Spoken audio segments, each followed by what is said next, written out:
Chapter 3. The STARRS. Love, Loss, and a Deadly Debt. Several years before Jade's breakout success, tragedy struck. Her parents, Jose and Camilla Starr, were killed in a horrific accident when a tractor-trailer crashed into their vehicle on their wedding anniversary.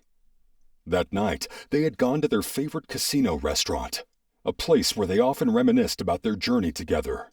32 years of love, struggle, and building a future for their only daughter.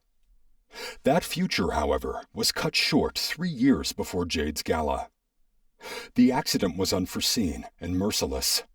As Jose and Camilla Starr drove home from the Vegas-style casino restaurant, thick fog rolled in, making visibility difficult.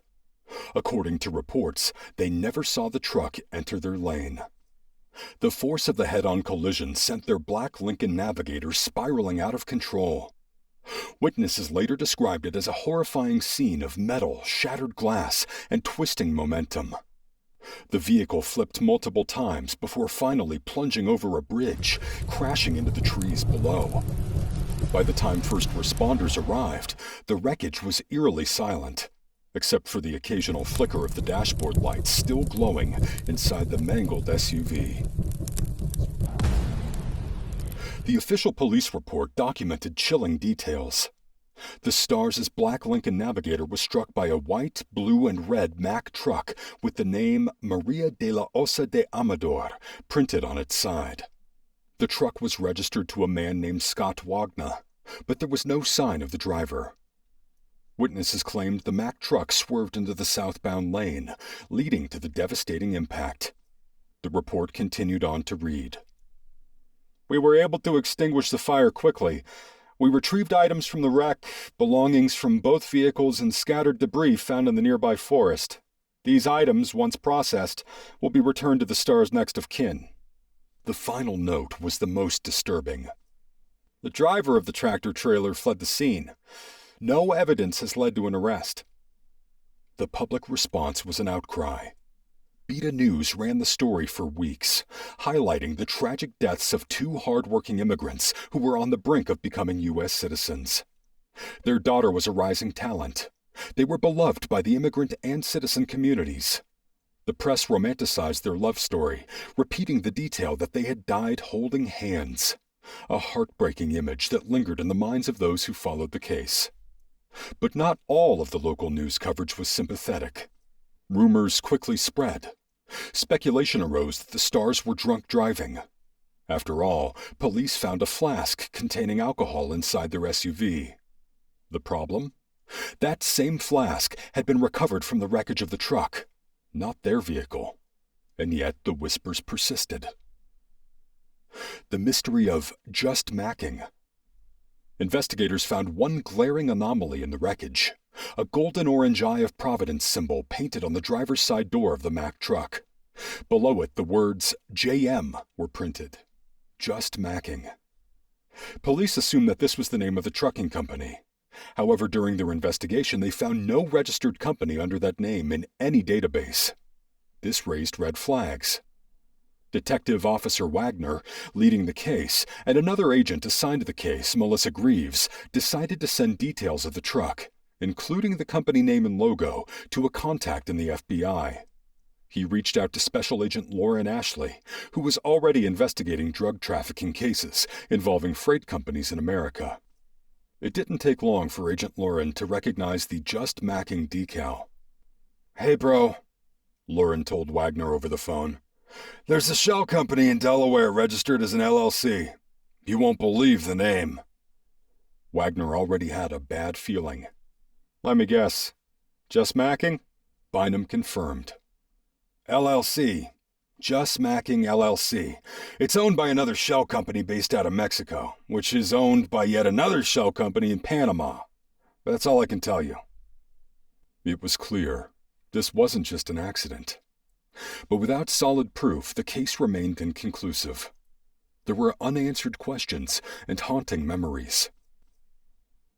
Jade had never accepted the official story. Yes, her parents were hardworking immigrants. Yes, they lived the American dream. Yes, they died together. But Jade never believed it was just an accident. Even as a child, she sensed hidden truths. She remembered her mother's hushed conversations with her grandmother, the only person her mom truly confided in. A humid evening in Panama near the Colombian border. Then Jose and Camilla sit in the dim glow of a single lantern inside the grandmother's small wooden house, deep in the countryside. Outside, the distant hum of insects and rustling leaves fills the air.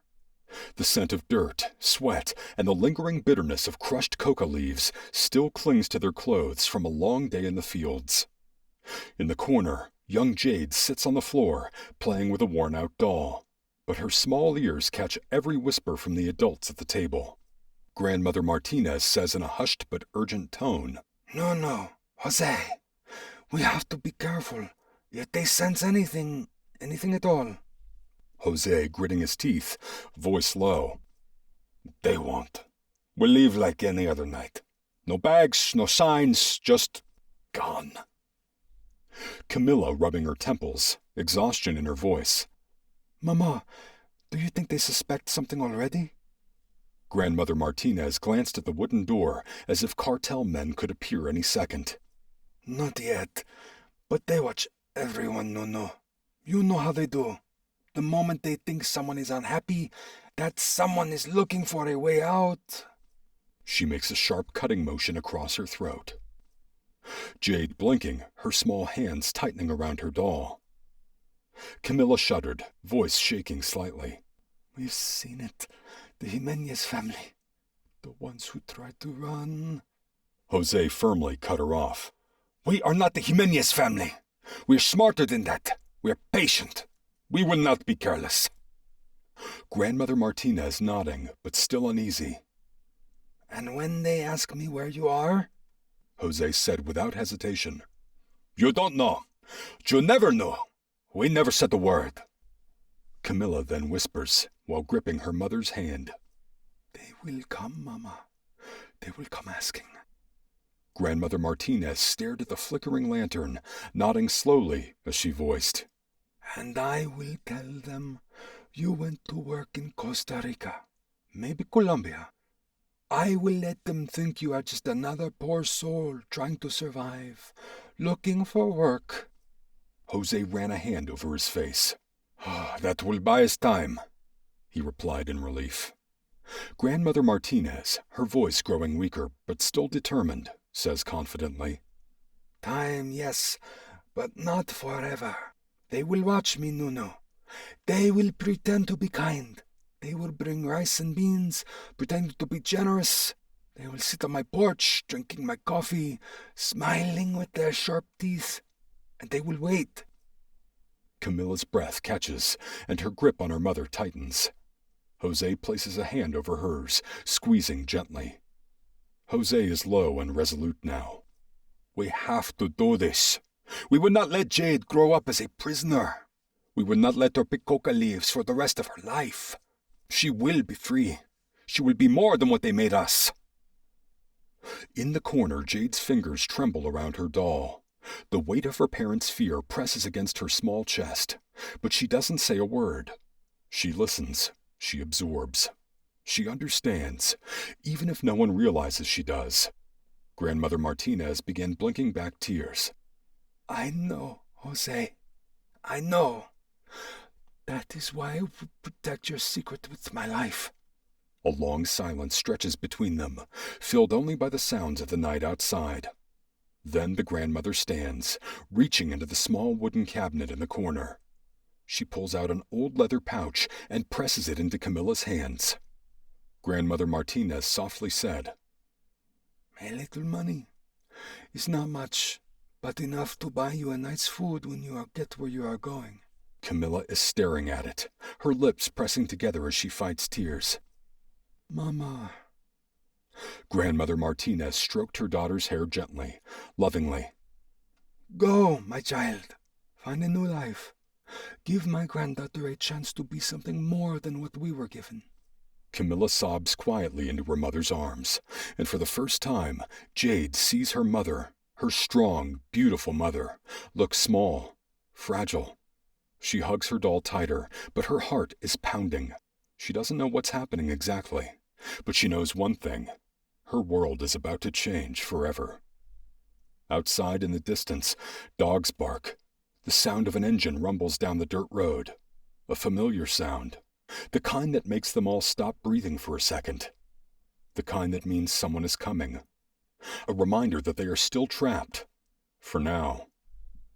Jose whispered, squeezing Camilla's hand. "It's time."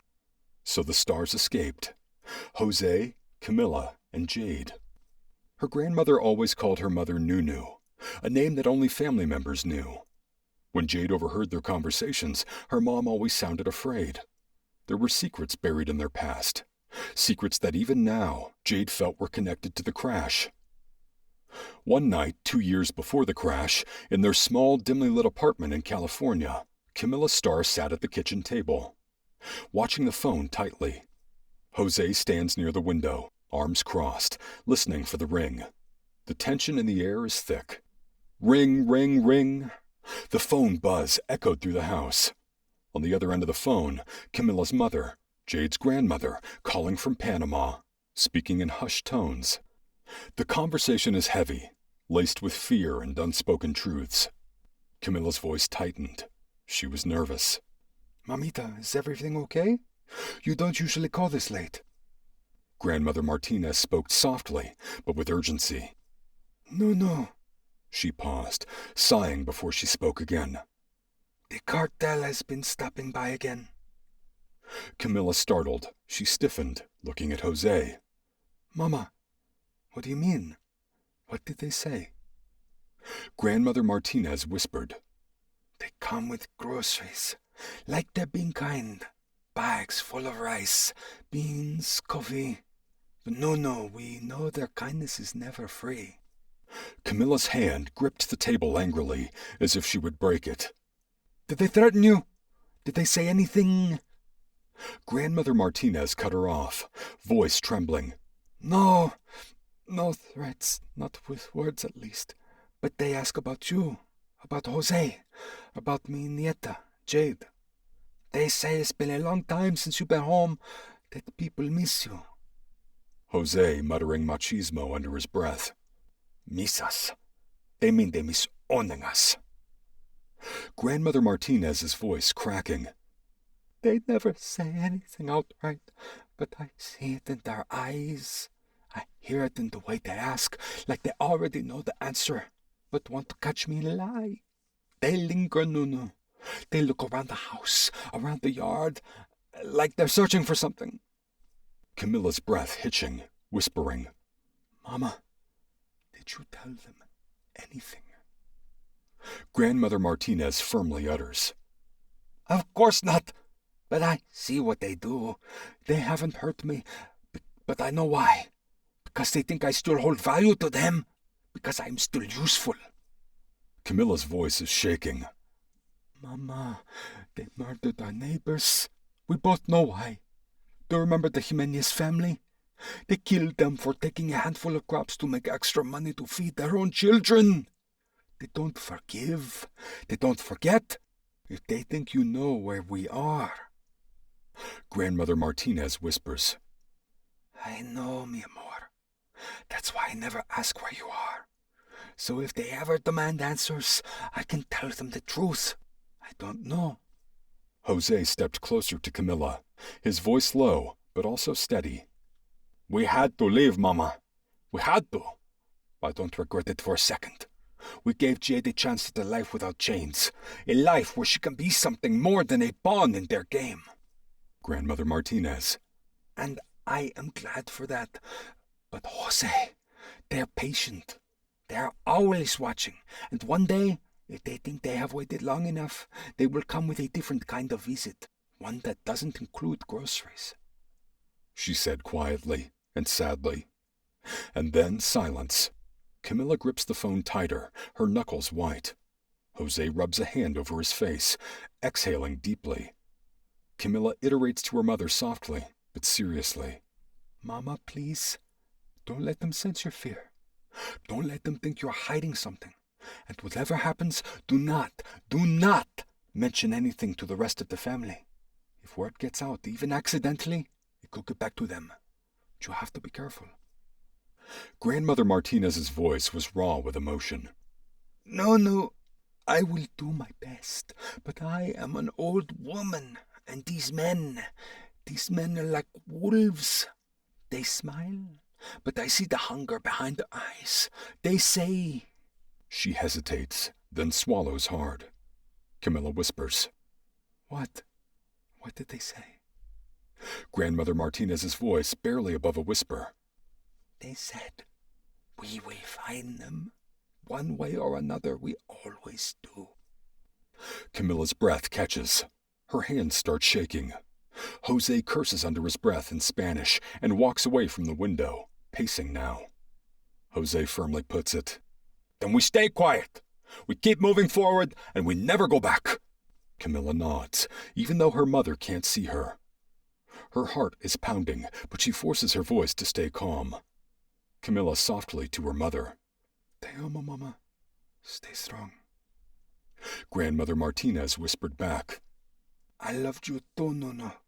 Be safe. And if anything happens, you know where to find me. Click. The line goes dead. Camilla slowly lowers the phone, staring blankly at the table. The flickering candle in front of her suddenly feels too small, too fragile, just like the thin thread of safety they were clinging to. Jose sighs, running a hand through his hair before wrapping an arm around her shoulder. She leans into him, swallowing the fear rising in her throat. They left for a better life, for freedom, and they would hold on to that freedom for as long as they could, because if the cartel ever found them, there would be no second escape. Meanwhile, back in Panama, the wrong ears listened. Just outside the grandmother's small home, in the thick of the night air, a man stood near the side of the house, just beyond the glow of the lantern's light. Angel Acosta, a neighbor who had worked the coca fields alongside the STARRS for years, had overheard just enough to change his own fate.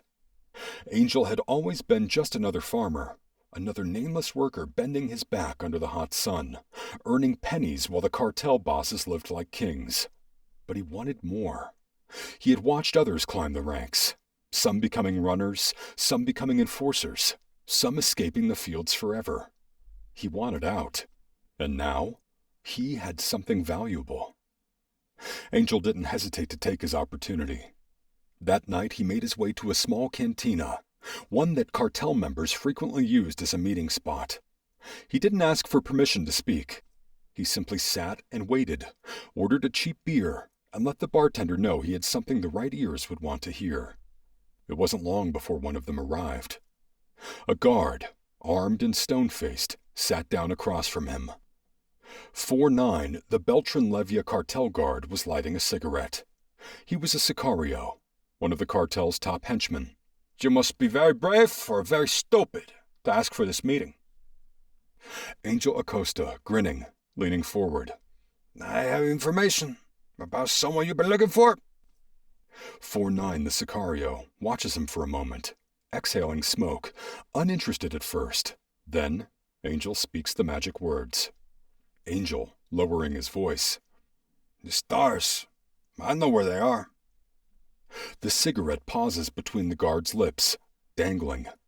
His eyes narrow slightly. Now Angel has his attention. 4-9, the cartel guard, was cold and skeptical, but intrigued. Keep talking. Angel smirking. Not here. Not for free. The guard watches him for a long moment, then stands, motioning for Angel to follow.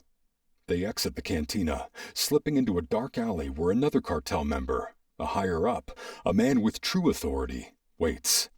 Don Jefe leaned against a wall, watching Angel with sharp eyes. "Speak," he commanded. Angel, licking his lips, suddenly nervous but pushing forward. I heard their grandmother talking on the phone. The STARRS are in California. I don't know exactly where, but she does. An eerie silence amongst them, just crickets in the background. The cartel boss, Don Jefe, studies him, unblinking. Then he smirks slightly. Don Jefe was amused. Then why should I believe you, Campesino? Why would you betray your own neighbors? Angel clenches his fist, forcing himself to stay steady. Disciplined, he says firmly. Because I am tired of being a campesino. I want more. I can do more. Let me prove my loyalty. Don Jefe flicks his cigarette onto the ground, crushing it under his boot. He tilts his head slightly, considering. Then he nods to the guard beside him. Don Jefe, coldly. Find the grandmother. Watch her. If she knows where they are, she'll lead us to them. The guard nods and disappears into the night. Angel was nervous, but also eager. So, what does this mean for me? Don Jefe finally looks him in the eyes, his smirk widening. Don Jefe darkly replied, It means, Angel, you might just get what you want. If your information proves useful, there will be a place for you among us, a better one. Angel exhales slowly, his heart pounding in his chest. He had taken a risk, one that could either elevate him or get him killed. But for now, he had done his part, and soon, very soon, the cartel would come knocking in California. Back in California, the unknowing STARRS continued their routine, checking BITA news for local gang activity, contacting Grandmother back in Panama, sending small envelopes of money and laying low. It would be just a couple of years before fate caught up with them. One night, as Camilla Starr wished Jade good night before heading to bed, pressing a soft kiss to her daughter's forehead, she had no idea that their fate had already been sealed. No idea that back in Panama, her mother was being watched. No idea that a man desperate for power had whispered their names into the ears of killers. No idea that the cartel had picked up their scent, and they were coming. Coming to finish what they had started. It wouldn't be long before the cartel caught up. They were like an army of organized crime, with eyes and ears everywhere. They sent Angel, a few sicarios, and the man named 4-9 to California. Jade had never fully recovered from the tragedy. Even years later, she woke up in cold sweats, haunted by her parents' final moments. She saw the fog-covered highway, the looming headlights, the impossible-to-identify truck driver running away, fading into the black and purple mist of her dreams. She tried to make sense of it. Was it an assassination? Were her parents targets? Who killed them? Who gave the order? Am I next? The answers never came, but the pain remained. One night, unable to escape her torment, Jade went to a tattoo parlor in the dead of night. There she had the letters JM tattooed separately on the bottom of each foot. It was a reminder. A message to herself and to whoever was responsible. Jade had unfinished business. In the years following her parents' deaths, Jade lost herself. She partied hard. She engaged in reckless one-night stands. She indulged in cocaine, not for pleasure, but to numb herself. Dating was no longer an option. Every man she met felt like a distraction, a waste of time. The thought of learning someone's favorite foods, their childhood stories, their quirks, it all felt pointless. What if I'm pregnant? Jade hated those panicked moments. The late-night pharmacy runs, the blood tests, the counting of days on the calendar. Her life was too chaotic to add more uncertainty. A love life simply didn't fit into my migrant rags-to-riches tragedy, she thought. Unless, of course, it was battery-operated and could fit in my purse. Despite her public image, Jade still held on to one thing. The photo of her parents, pulled from the wreckage of her parents' car. She never let it go. It was the only thing left that connected her to them. The world saw her as Jade the Star, the glamorous actress, the untouchable icon. But in the dark, in the privacy of her home, she was just Jade, the girl who lost everything, clutching a blood-stained photograph. Why, Lord? She whispered to herself. Why them? She wasn't looking for fame. She wasn't looking for fortune. She was looking for revenge.